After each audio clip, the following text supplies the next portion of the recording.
What's up, everybody? Happy Wednesday night. We are back with a live edition of the Shout Buffalo Bills football podcast. I am one of your hosts, Matt Parrino, joined as always by my main man, Ryan Talbot.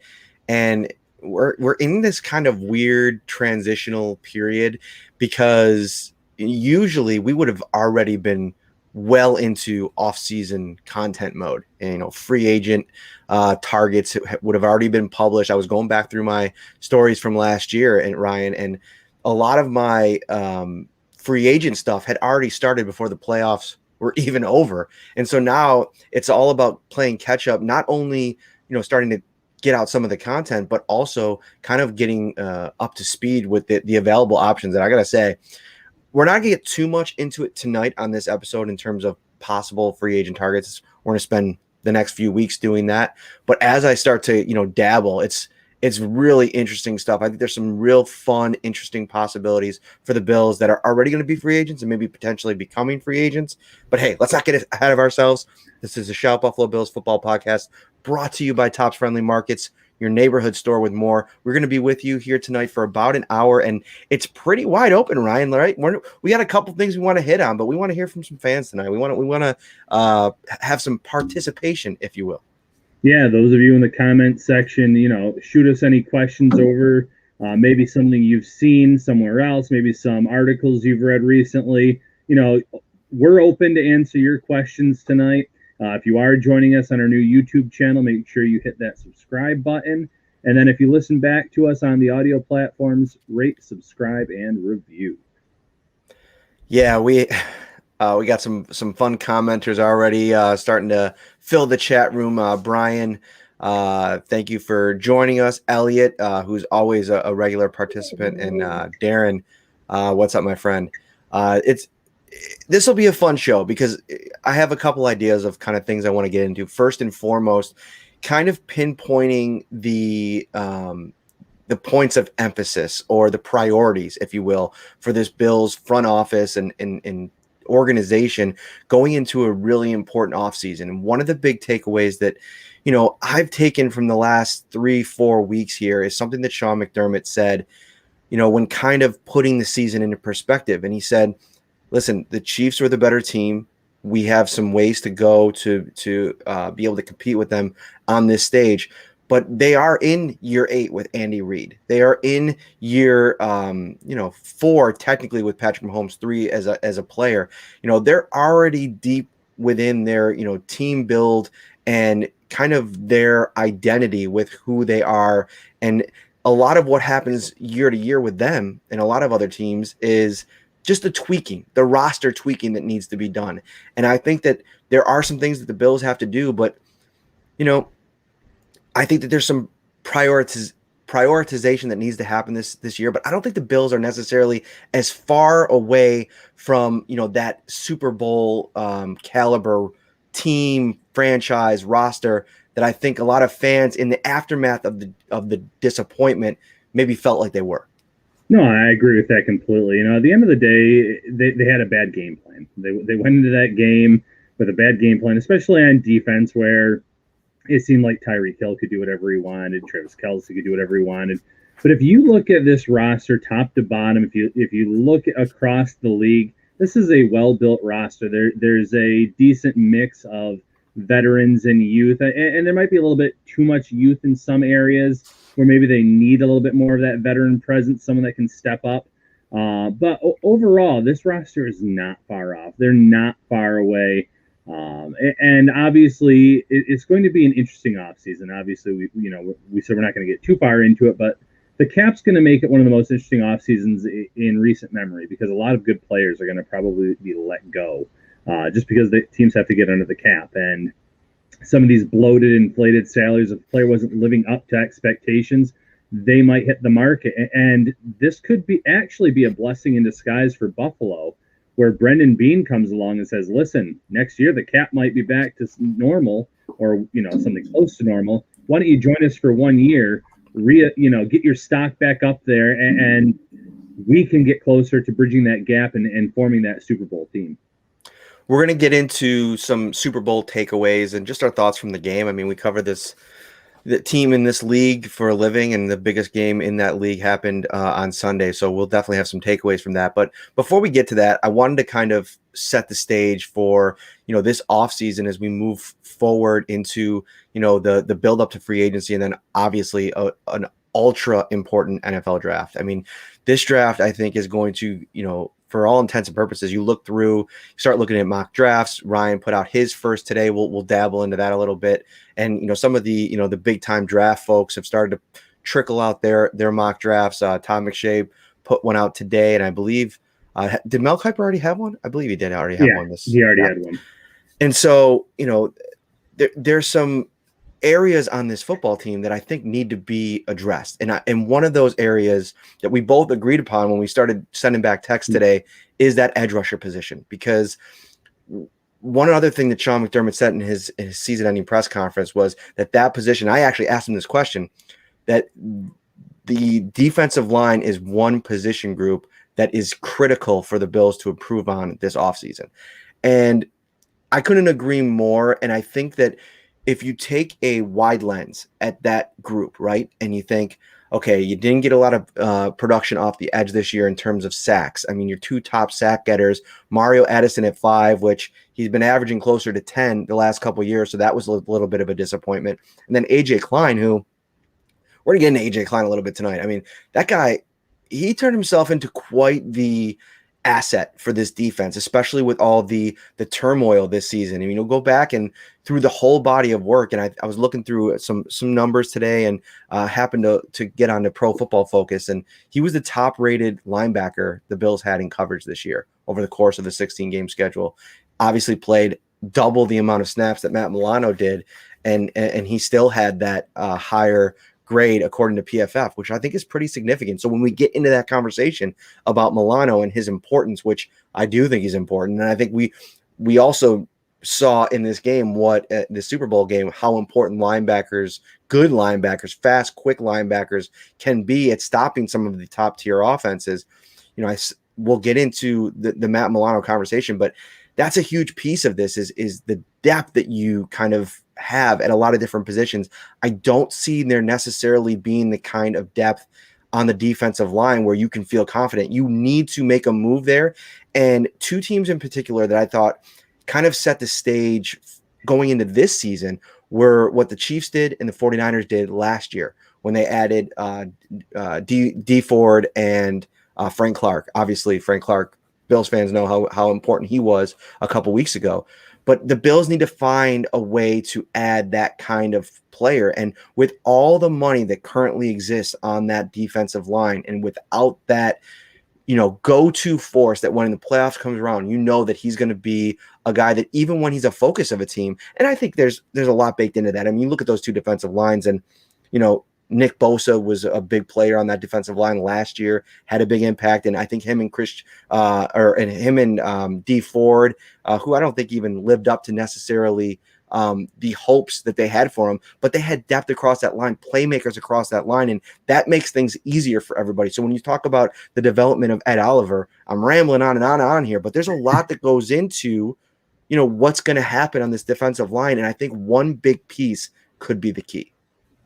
Yeah, and I agree completely with that. And first and foremost, shout out to Cody Thomas in the comments. I see him venting about the pass rush and Buffalo needing that, and don't bring up the fact that Kansas City was without their offensive tackles. That does factor into it, though, Cody, not having those offensive tackles. But for the past two Super Bowls, getting pressure, getting home, it played a factor in about 7 of 8 of those quarters in the Super Bowl. Obviously, fourth quarter last year, Mahomes came on and helped lead the Chiefs to a Super Bowl. So I agree completely. One thing I will point out is I think it was Sal Capaccio that said it is this defensive line is built on chemistry, experience, playing together, and they didn't get that with no offseason, not having the time together in the camp, and in a second year together, they'd probably be better. That said, there's some bloated salaries there that you probably have to part ways with. You look at a guy like Vernon Butler, it didn't show up enough there, for me at least personally. We mentioned Mario Addison. Mario Addison is a locker room leader. He is still a good player, but for the money that they are paying him, you could probably get younger and find someone at a similar pay rate. And I think that's something else you have to do. you have to start getting a little bit younger there, because even if you kept Addison around and he had a great year next year, you're going to be in the same boat then in 2022, because he's up there in age. His best days are behind him. So maybe this is the time you cut ties with him, you replace him. I have a few people in mind. And then going back to Ed Oliver, I think the addition of Star Lotulelei, as long as he returns, is going to be huge for Ed Oliver. I watched a lot of Ed Oliver after I saw more and more complaints week in, week out, and he was pushing the pocket. He was moving guys back.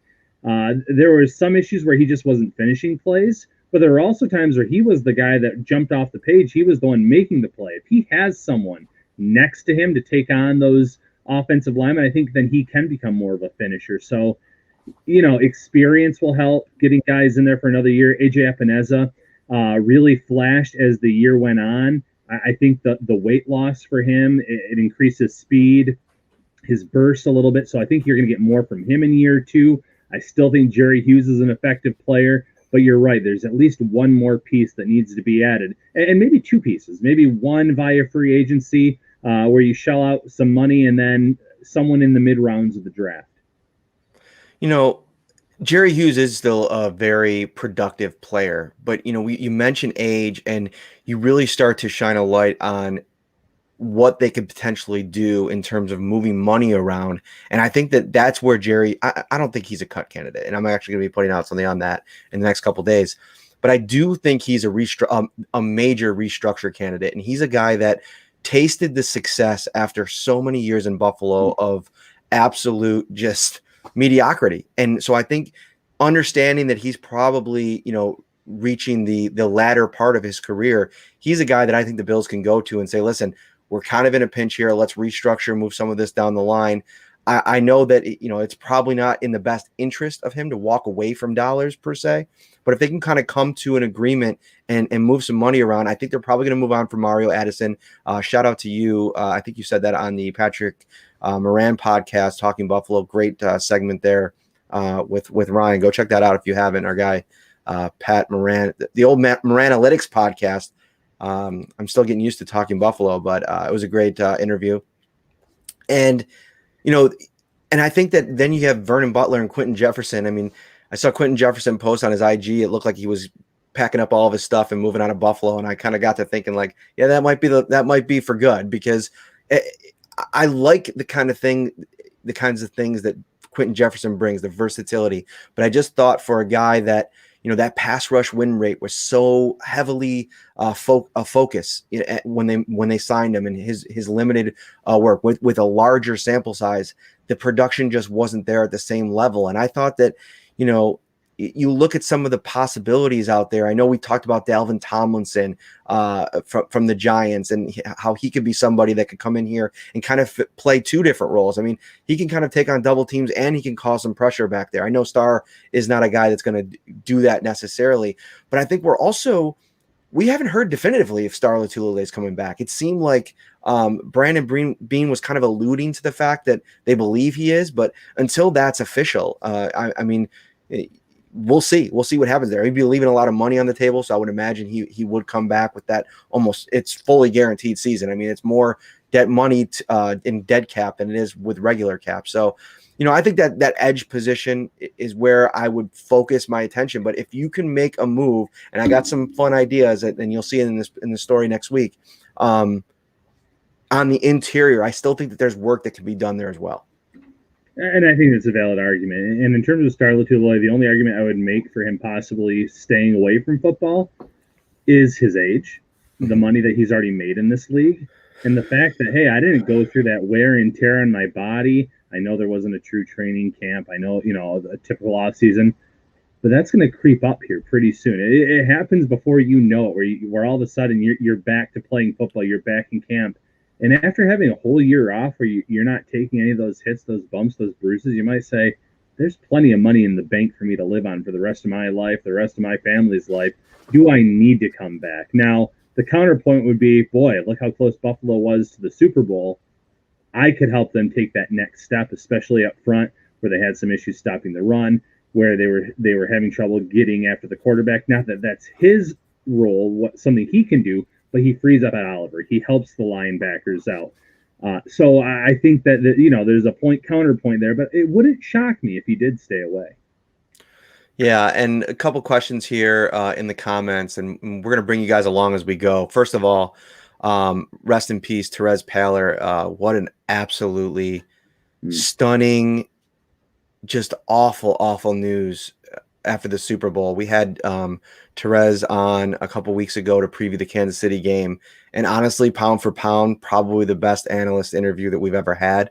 The dude, the respect, the love, and adoration that's flowed this week after that news broke, I mean, just goes to show you what he meant to this community and what a loss it is. 37 years old and just absolutely gutted for his family and everybody that everybody that knew him loved him. And I've never met him in person. I think we briefly met in Buffalo, not this past season, but the year before.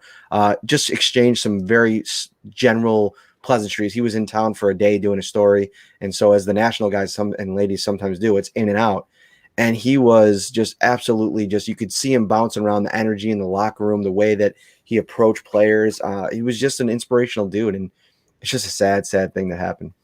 Yeah, the knowledge, the passion that he brought just to our podcast, you could just see how knowledgeable he was on the game, how much he loved it, how much he lived for it. Like you said, heartbroken for his fiance, his family, his loved ones, gone far too soon. Like you said, he had just released a podcast within like the 24 hours beforehand, and just brilliant on his own podcast. Just a wonderful person gone far too soon. Yeah, super bummer. But I don't think there are many people that I've ever met that love football as much as that gentleman. You could just tell the passion that he had for it. Everybody that's talking about him, the stories that have come out in the aftermath. So he'd appreciate us getting back into business and doing our best to talk some ball here tonight. He'll be missed for sure. Larry had a couple comments here as well. That I wanted to get. Facebook, some action on Facebook here tonight, which I like. Did you see what that was? Oh no, it was Steven that I saw. Salary cap has to be set before any tough decisions can be made.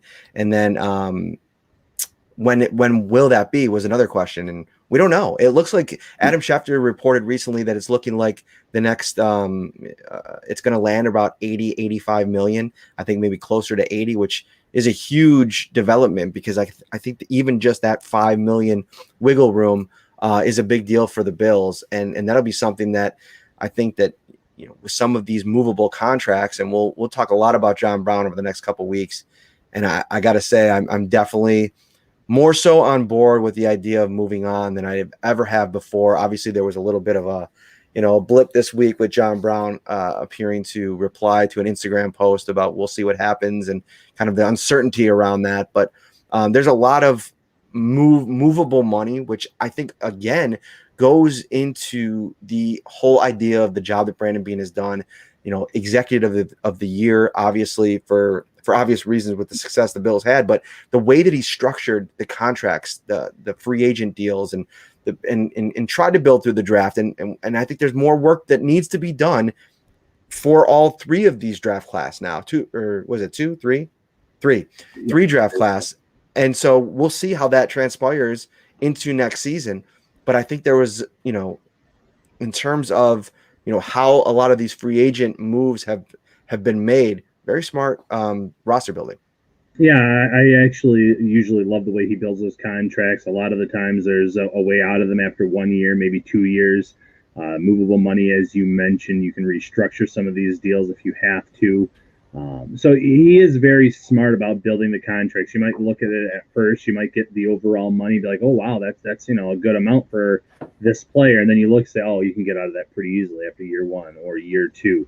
You saw how he took Tyler Kroft. He had a 3-year deal. He turned it into a 2. Now Kroft is a free agent at the end of the year. Probably is not a player that will be back. So he can maneuver around that. There's going to be some restructures. There's probably going to be some tough cuts that are made.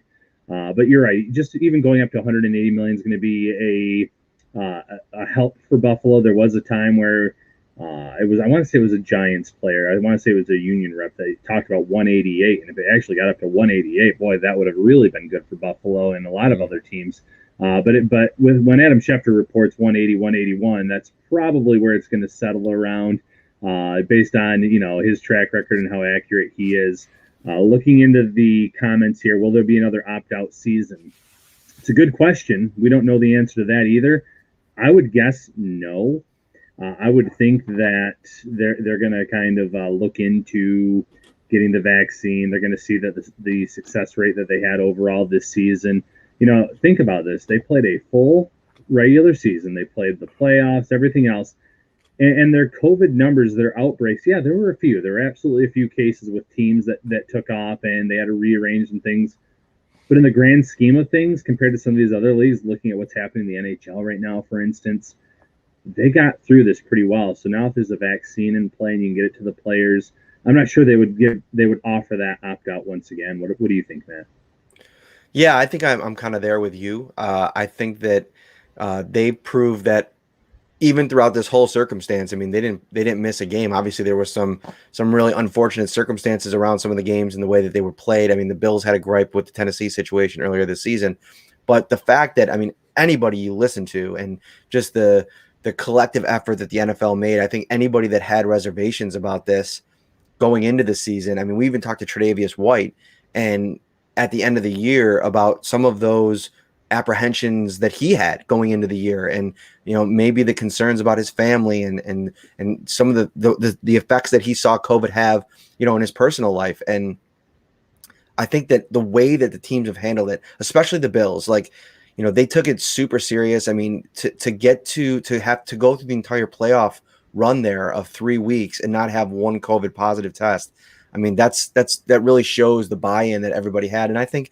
the game means a lot to everybody. Fans love the game. It means a lot to them, but it means just as much to these players. And, they kind of had a dedication to it. So I think that will also speak to the people that opted out. And I think it was even somebody in the Patriots organization, I can't remember the report, said that one of the McCourty twins expects all of the guys that opted out on defense to return next season. So, I think that there'll be a lot. I think a lot of guys where there might be some people that for whatever their circumstances is made it through the whole season and that's just how it needed to be.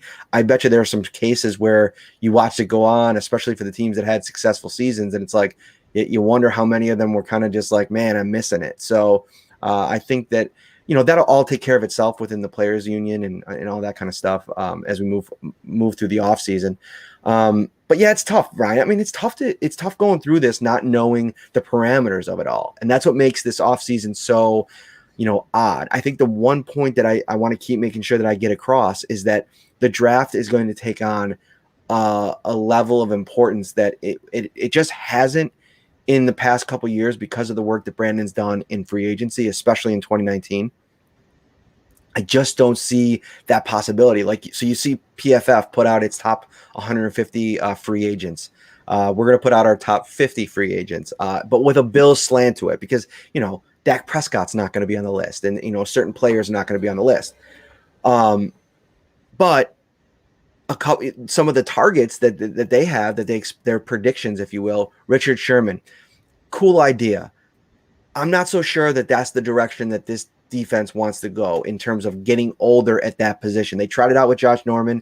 I thought he played fine. I thought he was a nice kind of piece, but I think they want to get younger there. They have an interesting piece in Dane Jackson. And I think that there's some talent in this draft to potentially bring in somebody and get faster at that position. I think you really want to get faster at a couple spots. And I think if you can get a young linebacker, if you can get a young cornerback and get faster on the defensive line and more, powerful. I mean, I know these are all cliches and it's easy to say that. But I think that's kind of important. What was the second position that you brought up? We talked a little bit about Dawson Knox last week. You think that the Bills' second position of need is tight end? Yeah, I think they need to add a veteran into the mix. And I know that there's some draft targets. I've seen some mock drafts floating around where the Bills had Brevin Jordan, and obviously they're not going to get Pitts in the draft as a top 10 pick. But there are some people that are saying, let's attack it. Let's get another young tight end in this draft class. And that's fine. And maybe that is the route that they go. But I still think that they like Dawson Knox. They like the traits. They like what he could bring to the party. Joe Marino talked about it last week on the show. He said you draft him for the traits, and in terms of athleticism, he's probably top 5, top 10 in the NFL at the position. So it's just about putting it all together. And I understand the frustration. Through 2 years, you haven't seen that yet. But he was at a college where he was not utilized. When he came into the pros, again, Buffalo took him on day 2 of the draft, and it had to do a lot to do with the overall athleticism and what he could be. So now in year 3, just like year 3 for most players, it's going to be a big year for him. He has to prove himself. But I'm not saying go out and get a first, second round tight end. Get someone that's going to be here for the short term. We've talked on this podcast about Kyle Rudolph. We've talked a little bit about how they tried to get Greg Olsen last year. Zach Ertz could be someone that becomes available. And I don't know if they even go that big. I don't know why I thought Gerald Everett was in the league so long, but he really isn't. He's still a relatively young guy. I just feel like I've watched him for many years. A guy like Gerald Everett for a few years could be a great compliment to Dawson Knox. Dan Arnold in Arizona coming off of his best season, someone that hasn't been, again, maybe utilized as much in Arizona as he could have been, but I thought he flashed in. His stat line was pretty solid there. So I think you can get someone in the free agent market that's not going to break the bank. I've seen a lot of fans clamoring for Jonnu Smith. I would love Jonnu Smith in Buffalo. I think he's extremely talented, but what's the price tag there? I think he is maybe the best of the best in that position in terms of the players that will be available right now. So if his price tag is not as high as I'm anticipating, yeah, give him a look too. Get someone that can be on the field along with Dawson Knox that he can learn from, but not some. You don't have to go into the draft and look for Dawson Knox's replacement just yet.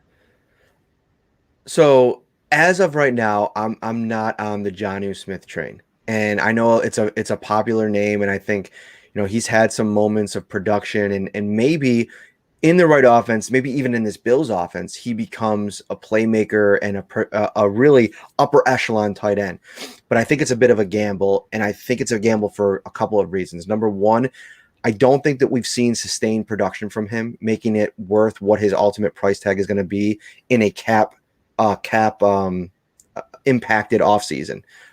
You got to really make sure that your dollars that you're spending, they're smart dollars. I mean, you're in a position now where, of course, you want to add talent. And I was listening to Bucky Brooks on the NFL. He does his the NFL.com show with Daniel Jeremiah. And, they mentioned the Tampa Bay Buccaneers, who we're going to talk about after the break a little bit in detail from that Super Bowl. And he said what they did in the offseason was they added playmakers, they added weapons, they added bullets. And you want to get better on offense, right? You want to add more players that can make plays. But the problem is, and there's segments to this. It's a nuanced conversation.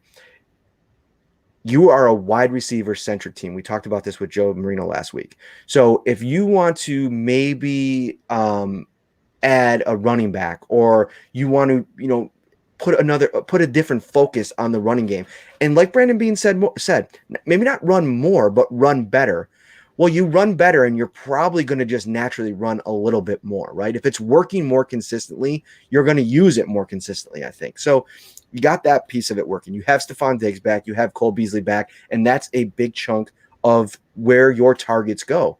And so if Dawson Knox is going to still be in the mix, and if you're talking about potential 12 personnel packages with 2 tight ends on the field, how much are you using that? How much are you expecting production in that? And then I think that kind of dictates where you go in the offseason with your resources. And I just think over the years, we've always picked these kind of, and that's one thing that I've learned since I've gotten to the beat and covering the NFL, is you always kind of get these sexy names that, I think the year one it was that I was here was Matt Paradis. Remember, everybody wanted Matt Paradis. They needed a center. They ended up getting Mitch Morse, who at the time felt like a notch down, but I'd probably argue that Mitch Morse has probably been the better acquisition when you're comparing him to Paradis. I know he's had some injury issues. And then last offseason, I think a lot of people wanted Jadeveon Clowney and, some other players that were out there. And this year, I think like sneaky, it's kind of becoming Jonnu Smith a little bit. It's funny. AJ Green's probably going to be available in free agency, and he's been a guy that Bills Mafia's loved for a long time. But I think that's just more of my thinking is if you were going to spend that kind of resources, say $8 million, I'd rather use that in an attempt to maybe go after somebody that might be maybe 13 or 14 million, and they're going to immediately come in and impact your defensive line. That's just, to me, I kind of veer back towards priority one in my book. No, I think that's a great argument to be had because you said it well. How often are you going to use these guys? How often are you going to use a running back? I saw some fans clamoring for Aaron Jones, for instance. I don't see that as a fit. He's going to get big money. He's going to be a focal point for some team. It just doesn't make sense for it to be the Bills, in my opinion. Maybe I'll be proven wrong. Some of these big name tight ends, that's why I mentioned Kyle Rudolph, and I see a lot of comments in here about how he's still on the Vikings, and yes, he is, but he's also come out and said publicly, I feel I'm worth every penny of my contract. I'm not taking a pay cut. So it seems like things are going to come to a head there. But like you said, if you can get one impact player at possibly your biggest area of need, which we both agreed is the edge, coming off the edge, getting after the quarterback, then allocate that money there. So that way you have one difference maker. Because if you have a difference maker and Jerry Hughes, I saw someone saying Jerry Hughes isn't the starter anymore. He's very much a starter still. But he shouldn't be the guy. If you have the guy and Jerry Hughes, they can do a lot of damage. And then you have Star Latulippe and Ed Oliver, and then you have some of that depth that rotates in there. So, give it some time. But yeah, I agree completely with you. Get that other person that can be a game changer opposite of Jerry Hughes. Cool question here that I'll bring into the chat from Lone Wolf. I've heard some podcasters say Duke Williams, he means, switch to tight end role. I think that's absurd. What do you guys think? So Brian Daboll is a very creative guy that likes to tinker a little bit with things. I mean, obviously they've used Isaiah McKenzie in tons of different roles, and they've been pretty creative with how they, going into the season without a fullback after this has been a fullback dependent offense for a couple years. That takes, some courage and to trust your tight ends to kind of play that role when you go to that. Now, obviously they saw the writing on the wall and that this needed to be a passing offense, and it's been very successful. But I just think that we've probably passed the point where if Duke Williams was going to get a little run at tight end, it probably would have happened already. He's a great locker room guy. And listen, if they move on from John Brown, Duke Williams is going to have a really fun training camp and a guy to watch. I know it's, Jake Kumero's in the mix, and I've become a pretty big fan of his, not only for what he was able to do. I think that what I've heard from around the league about him, Aaron Rodgers most notably, but some other guys as well, it seems like he's a guy that immediately kind of became popular in the room. Guys like him. They like his work ethic. They rewarded him pretty early, and he took full advantage of that. So he's a guy that could be in the mix as well. I think there's a lot of challenges that await some of these depth pieces, even more so next year with roles maybe a little bit more clear, with Stephon Diggs and Cole Beasley together at the second year of the offense, Gabriel Davis likely taking that wide receiver 2 mantle, or maybe they do restructure John Brown or don't do anything and bring him back. We'll see how that transpires. But I think there's a lot more, security for all of the players within this offense in terms of their role, at least in the passing game. Yeah, I agree with that. And going back to the original question, I don't see it with Duke. You kind of said it. We've already, I think we would have heard some things. I think there would have been not like some kind of public announcement, but you would have seen him out there with the tight ends at some point at a practice. They're not going to keep that as some kind of secret weapon under wraps here. It would be, hey, we're going to move him over. I know a lot of people saw the success that Logan Thomas had this season in Washington, and it was great awesome. Story. Yeah, great story. Great for him. He was, former Bills player. Great to see him develop, but it took time. It took a long time, and I don't know if they have that kind of time to develop Duke and then expect him to actually be a difference maker for this team. Well, there's a couple Sweeney stands in this podcast, Steven. So, yeah, we do have some high hopes still for Tommy Sweeney, who unfortunately missed this year. He kind of started off the year with an injury, ended up getting COVID, had some reaction to that, the heart situation that was going on there. So hopefully he gets 100% healthy and gets back in the mix. It'll be fun to watch in training camp as well. All right, this has been awesome. We're going to keep it going. We're going to talk about the Super Bowl a little bit, some takeaways from that right after this break. Ready for football? Tops is, with ready-to-serve fan favorites everyone will cheer for. Delicious family or party packs like pizza, sliders, fried chicken, barbecue, or beef on weck, starting at only $4 per serving. Perfect for game day and any day. Only at Tops.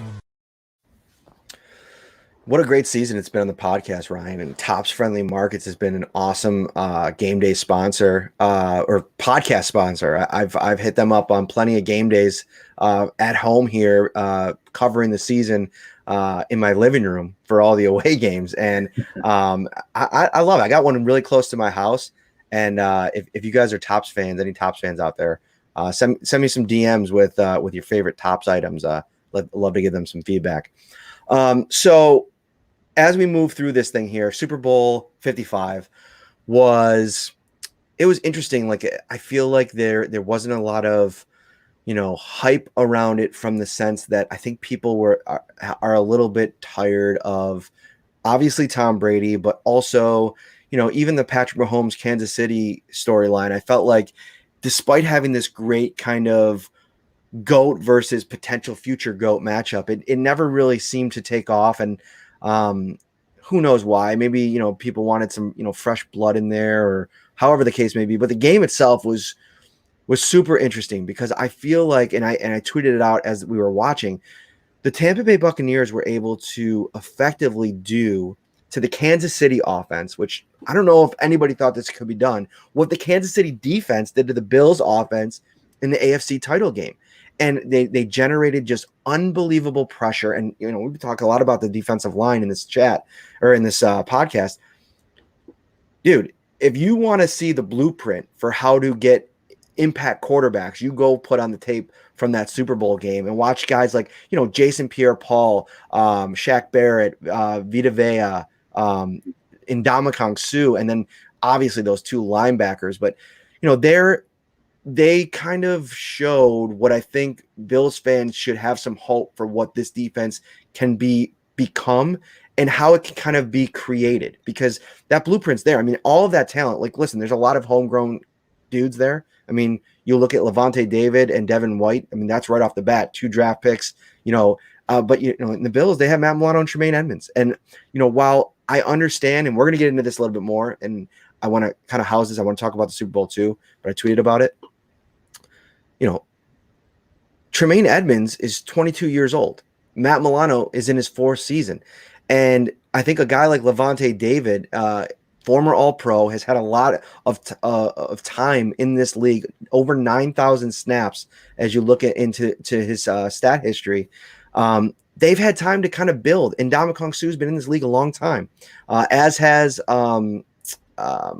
Jason Pierre-Paul. There are great players on that defense, and I think that if you can add in the front 7 the way that they have, particularly in the front 4, and generate that kind of pressure, that's when you're going to have success against Patrick Mahomes. I guess. But yep, that's that is the blueprint, though, as you mentioned. And it's funny because during probably closer to the end of the game, someone said, Todd Bowles could probably have his choice of any head coaching job next year before Eric Bieniemy, and who thought we'd be sitting here saying that? But it's kind of true, because I know you need the talent up front. It wasn't just Todd Bowles scheming things up, and he had this group of nobodies. He had a lot of talented players at his disposal. But there's going to be teams that say, hey, listen, the Chiefs are going to be that team that's going to be in the Super Bowl picture for the next decade.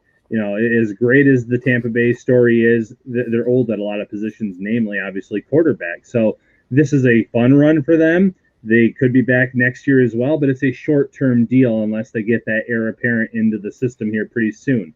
You want someone that has had success against Patrick Mahomes, and that's Todd Bowles. He utilized his talent. He forced that pressure right from snap one. You saw Patrick Mahomes running for his life, and I know a lot of some fans kind of get sick of the Josh Allen and the Patrick Mahomes comparisons, but some of those plays that Mahomes made, even though they were incomplete passes, all I saw was people gushing about them and loving up the plays and this, that, and the other. And we've seen similar things from Josh Allen, where he pulls a Houdini act and he makes something happen, whether it ends up incomplete. He doesn't take a sack. He makes something out of nothing. But if he forced some of those throws like Mahomes did, we would have never heard the end of them. So one person, and it wasn't anyone that was verified or anyone in the media, but they said, oh, Patrick Mahomes probably was the closest the players come on a losing team to being the Super Bowl MVP. And I was just thinking, man, I don't know how many drinks that guy had at the Super Bowl, but he must have had Tom Brady level drinks, as we saw Tom Brady today stumbling off the boat, because nowhere near that level of play. If Josh Allen had that stat line in the Super Bowl, he would have been crucified the next day. So it's just one of those things where some players get all the loves, and I know I'm going off tangent here, and some can do no right, but Todd Bowles, one, came up with a great game plan. Two, those veterans helped him execute the game plan. So going back to your point, experience matters. So Tremaine Edmonds, I don't want to use his age as the crutch anymore after this upcoming season, because he'll be in the NFL long enough now where he should be comfortable, especially being with the same defensive coordinator this whole time. But it does matter. It is a big deal that there's such a huge difference in snap counts with some of these players. The Bills had some young guys in depth roles that were seeing more playing time than a lot of these players on the defensive line for the Buccaneers. So it all matters at the end of the day. Yeah, and the Tremaine conversation is one that I went back and listened to Brandon and Sean on the two of those, or on him and Ed Oliver, but specifically speaking on Tremaine Edmonds, who's a year further along. Like, you go and watch the Kansas City game, and some of my takeaways, and again, never played football, never was a football coach. And so this is coming from, I'd love to get Lorenzo Alexander on the show sometime this offseason and, really dive into this with him and get his kind of reactions to these kinds of observations. You watch a guy like Devin White, who's younger than, or who's had less time in the league, he came in a year after Edmonds. And the speed at which he plays. And listen, it's kind of a rare skill. I mean, if you had 4 or 5 or 6 or 7 of those guys running around the league, I guess that there'd be a lot more better defenses. But the thing that kind of stands out to me about Edmonds is that there seems to be a lack of, Sean said he noticed an improvement in his intensity. That's what he mentioned, and also his leadership. Well, I think that at this point, you want to start seeing that next kind of level of recognition and reaction out there, because a lot of times, especially in that Kansas City game, I thought that that's where the lapses in coverage came, just a little bit late to react and a little bit late to the spot. And for the kind of quickness that he has, I don't think that something you want to continue into year 4. Now, you mentioned other guys around him. You get Star Lotulelei back. You bolster that defensive line. That changes everything for these linebackers. And I think a lot of the success that Levante David had and Devin White had,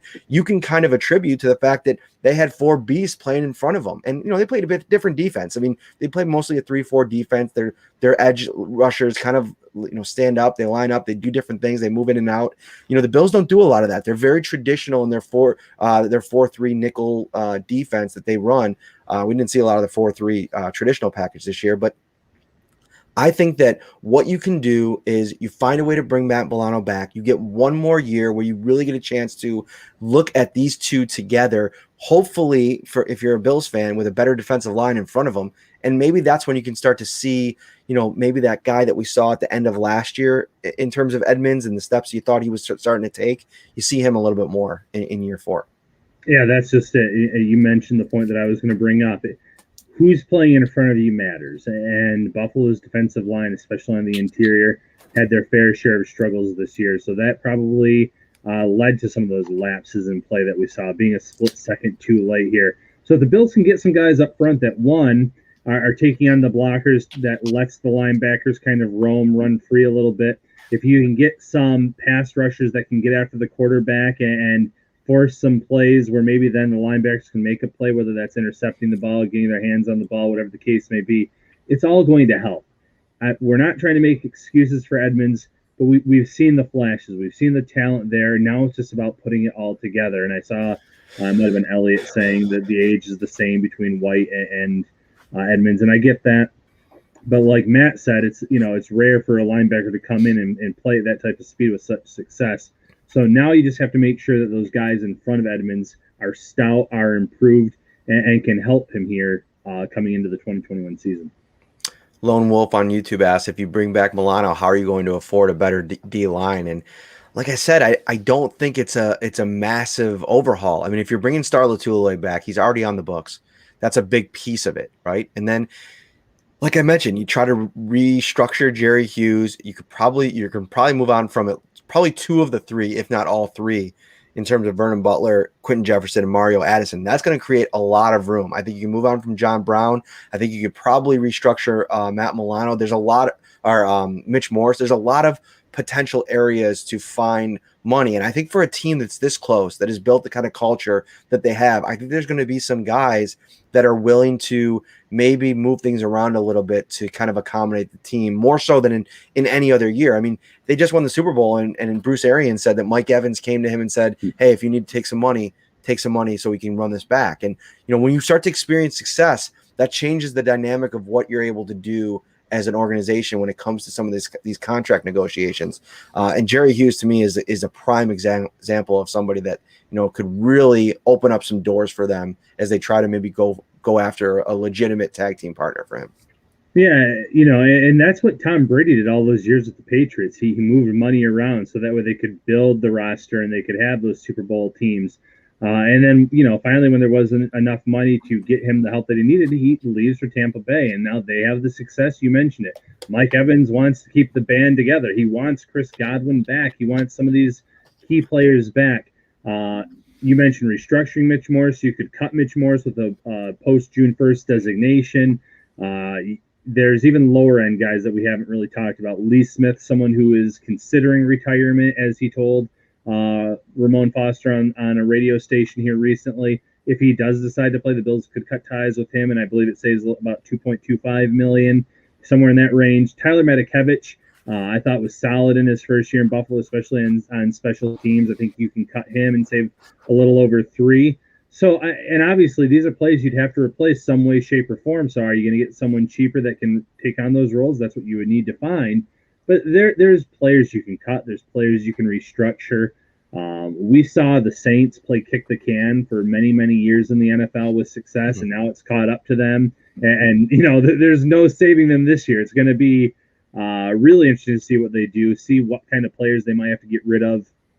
Because even with Breeze going down to that bare minimum and saving them some money, they're still well in the hole right now because of the way that they have managed their money. But and that is not what I'm saying Brandon Beane should do. But for 1 year, there's no doubt in my mind that he could free up enough money without too many long-term effects that will cost this team down the road to address getting a Milano back, maybe swapping in a Feliciano in place of Mitch Morris if you feel like he can play center in his average contract, in terms of yearly average is a little bit less than Mitch Morris. There's things that he can do, and obviously Brendan Beane has proven to be a very smart GM, so I have no doubt that he's going to have some tricks up his sleeve, so to speak.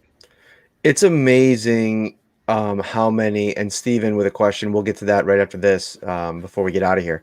And also, Trent Murphy is officially a free agent, so you don't have to cut Trent Murphy.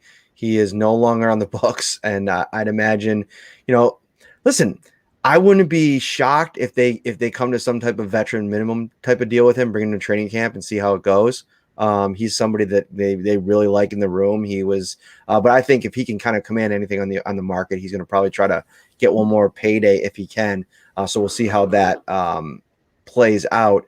But I want to talk a little bit about the run game on both sides of the ball in the Super Bowl, because and eventually that'll kind of dovetail into what I want to talk about with the Bills and their run game, because I'm writing about that for tomorrow. And you saw a Tampa Bay team that stuck with the run, that was able to move the chains and convert on third down. And I think that allowed them to keep the run game involved. I mean, if you go back and watch in the first half, they didn't break a lot of runs. I mean, there wasn't this Leonard Fournette wasn't out there just bashing them or Ronald Jones just out there, breaking off big chunk runs, but they stuck with it. They played the patient game. And I think over the course of the game, and obviously some of their playmakers made big plays, and, Tom Brady found them, Gronkowski. It's funny, Ryan. I had a feeling, and I was talking to it with my father-in-law before the game. I'm like, this is the kind of game to me that we're going to see like a throwback with Brady and Gronkowski. Watch, and lo and behold, doesn't it end up happening like that? But I thought, you look at the Chiefs, they've had some success running the ball this year. I mean, Clyde Edwards-Helaire came out of the gate just absolutely on fire. They abandoned the run game completely. I mean, this looked like when things have gone wrong for the Bills offense this year, you go back to the Titans game, the Chiefs game early in the season, and the Chiefs game in the playoffs. It's almost like the script that happened in those games happened for this Chiefs team in the Super Bowl. And they weren't able to run the ball, so they went away from it. Patrick Mahomes was running for his life behind an offensive line that underperformed. And, that's how it kind of came to be. And you look ahead to next season and what the Bills can do. Yeah, you got to add on the offensive line. I think if you can get another piece, depending on what you do with Darrell Williams, you get Cody Ford back. There's a lot of conversations to be had there. I'm pretty bullish still on Zach Moss. I mean, you go back, do something, a little homework for Bills Mafia this week. Go out and start reading some of these draft top 100, top 50. Read some of the running back reviews. You'll find Najee Harris pretty quickly. And you'll start to read about what his traits are. And then go back to last year, put in 2020 NFL draft, and read what everybody was writing about Zach Moss. And a lot of those traits that everybody wants in a running back, I think that they have that on the roster in Zach Moss. It's just about his durability. If he does get a featured role, how does he handle that physically, and can he make it through an entire season? But we talked about this too. I'm not ready to give up on Devin Singletary yet. I think that there's still a lot of talent here, enough so that I'm probably not in the camp of running back in round one, but I want to reserve final say on that for once we get really into draft season. Yeah, at the end of the day, a running back could far and away be the best player on the board at number 30. And if that is the case, Brendan Bean will probably pull the trigger because he has shown that he is best player available. He sticks by that and he comes through. But why? If it's close with another player, why go that route? Not just because they have Zach Moss and Devin Singletary. But if you're going to be a pass-happy team, and they're not going to change their identity. I saw someone in the comments earlier in the show say, well, how'd that offense work out in the playoffs? Well, it got into the AFC Championship game, so pretty good. I'm sorry. I know they didn't win the Super Bowl. But I love when Ryan gets real feisty and starts firing back at the commenters. Come on. They made it to the championship game, and kudos to the Chiefs for playing four safeties and getting away with physicality they did not get away with in the Super Bowl. The refs are not the reason the Bills lost the championship game. But if they would have called some of those penalties that they called against the Chiefs in the Super Bowl against, in that championship, it could have changed the game a little bit in terms of how the receivers were able to release off the line, create that separation. You just never know. The Bills would have had to make some more plays, though. But this is a team that passes the ball. Najee Harris is a talented player, but if you're going to draft a player like that, you need to utilize them. Are they going to utilize him? I don't see that as a rookie. You'd still have him getting touches. You'd still have Zach Moss getting touches. Devin Singletary probably getting touches. And shame on some of you in these comments. Christian Wade can actually make the roster for once, and you guys are abandoning him? You're abandoning Christian Wade? I have heard for years now. What about Christian Wade? I'm going to put something in my bio. Christian Wade can play in 2021, people. No, but, in all seriousness, there is a guy named Antonio Williams that I think can play and can make some noise for this team. It wasn't just the running backs being ineffective. It was the blocking in front of them. It was the play calls. It was the lack of a player being able to get into a rhythm because they're splitting 17 reps, 9 and 8. There's a lot of factors that go into this. If the Bills can run the ball a little bit better and get some better blocking in front of them, yeah, that's going to make the offense even better, but this team put up, 500 points this year? They're not going to go away from that. Let's score 375 but run the ball better. Let's score 400 and run the ball. No. If you can score 500 points, score 500 points. That's my rant. This is what I need you to do for next week when you come on the show. I need you to find a yellow highlighter. Just a tradition. You know all about highlighters. I know all about them. Take it to the top of your head and literally go like this all across your head. So you have a kind of like a golden dome, and so kind of like a golden domer. And what I want you to do is come on the show with your mock draft, your next version, and show it off to the people. And I guarantee you, the mock draft will match the dome because Ryan Talbot got the Bills another Notre Dame player in his latest mock draft. Wow. How you feeling about it? You were excited to drop that one today. I was. I like this player. You can't go wrong with the Notre Dame offensive lineman, first of all.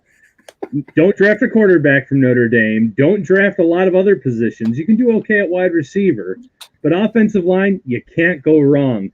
Liam Eichenberger. Look, you'd have an Eichbacher and an Eichenberger. It would be great. Or Eichenberg, I should say. See, I just threw onto it because of Butker. Eichenberg. So great player out of the gate. You know, a lot of people say he could be a day one left tackle. They don't need a left tackle in Buffalo. They need a right tackle if Darrell Williams leaves. And that's what you would have in Liam. He can play right out of the gate. I love this comment that I read on the Draft Network. It said, great run blocker. And when it came to pass protection, they said, yeah, there's some room for improvement. But they said he was really good at protecting one of the most unorthodox quarterbacks in college football, and Ian Book, who would just take off and run and would scramble around and would move around the pocket. Well, you know, that's kind of like Josh Allen. He moves around, he scrambles, he rolls to his right. Liam Eichenberg could be that guy for the Bills in round one. And, you know, it's funny that you mentioned that with the whole Golden Dome. I'm going to be putting out this piece this weekend about, you know, being Brendan Bean, and how I'd utilize my perfect offseason, not just the draft, but free agency. And one of my key free agents is a Notre Dame player. I didn't mean for it to happen, but it happened, and I'm not going to apologize for it. You never mean for it to happen. It happens naturally, and that's why we love you. I mean, I have a missing piece of my heart still, because I needed Chase Claypool to go to the Bills just for you, so you can cover him and write about him. And you know, when he went to the Steelers, I know that was a tough day for you, but no, I like giving you a hard time. Ryan is a huge Notre Dame fan, but that would be quite the value at that spot after trading down if they were able to get him. Another guy I really like, I'm really starting to dive into. I can't really say anything about how he plays football, but Alex Leatherwood, love the name, big fan. Would love to see, if the Bills, if he's still hanging around. I don't think he will be. I've seen him mocked pretty early in some early round drafts, but that's going to be an interesting piece of this too. Like, how are Brandon Beane and his staff going to go through this process of, you know, the no combine? So everything's done at the pro days. Everything's done on Zoom in terms of, you know, interviews and meeting players. And, you know, it's, where's your draft, Ryan? It's a great question, Lone Wolf. I'll link to that in the comment section on YouTube for you guys. But it's over at the site, NewYorkUpstateSyracuse.com. It'll be interesting to see how that all plays out, and talking to Brandon after the draft and how this whole process differed from years past is going to be interesting. I for one, I mean, we'd be getting ready for the combine right now, and that's been one of the really cool parts of the job the last couple of years, getting a chance to get around a bunch of NFL people, players, or not so much players, but, you know, coaches, front office executives, and, you know, watching the players and talking to the players. Like, you know, that's a big piece of this that, you know, is missing. We'll see how that ends up happening for media, but we will have you covered. So it'll be fun time. Final thoughts, Ryan. Let's get out of here on that. Yeah, final thoughts, just going back to what you were talking about, offensive tackle. This is a really deep draft at offensive tackle at the top. So if the Bills do let Darrell Williams leave as a free agent, I don't want to say let him leave, but if he gets a lucrative deal elsewhere based on his play, which he would, you know, he does deserve. He played very well this season. Find someone that could start in free agency, bring him in, sign him, you know, someone that's going to be a lower contract, but go into that draft to know that in the first 2 rounds, I think you could get a day one starter at right tackle. That's how deep this draft is. So with the Bills picking at the end of each of the first 2 rounds, I still think they could find a starter going all the way to the end of round 2. It's a deep, deep draft. There's a lot of talented players. Leatherwood, though, Eichenberg, 2 names that you might want to watch, whether it's at 30 or if they do trade back slightly. All right, that'll do it for this week. If you are watching on YouTube, thank you. We're growing this channel. We're going to get it really pumping over the course of the off season. Please hit that subscribe button while you're here. And if you missed a part of the show, you want it in audio form, we're on Spotify, Google, Stitcher, Apple, all of the different podcast platforms. Give us a subscription there and rating review if you're feeling a little bit extra motivation if you like the show. And then we'll be back next week. We'll have a guest show next week as well. We're kind of playing with a couple different ideas. We had a fun idea from one of the from a listener sent it in. We're going to do GM Ryan versus GM Matt, and we're both going to put together our perfect or our ideal offseason for the Bills, and then we're both going to take turns poking holes in it. And maybe if we do that next week, I may even bring in a special guest referee to judge the two GM offseason. That would be fun. I think I have somebody in mind that would do pretty well on that. So for Ryan Talbot, I am Matt Parrino. Like I said, get over to Syracuse.com, NewYorkUpstate.com. Go check out Ryan's mock draft. I'll have some stuff up on the site tomorrow. And then next week, big week for free agency next week. So you're going to want to be there. All right, guys, have a great night and see you next time. Ready for football? With every game a home game, Tops is ready for you with its TV a Day giveaway. For 6 weeks, every day you shop is a new chance to win a massive 70-inch 4K TV. Shop Tops for the best deals in town, in store, or online to win.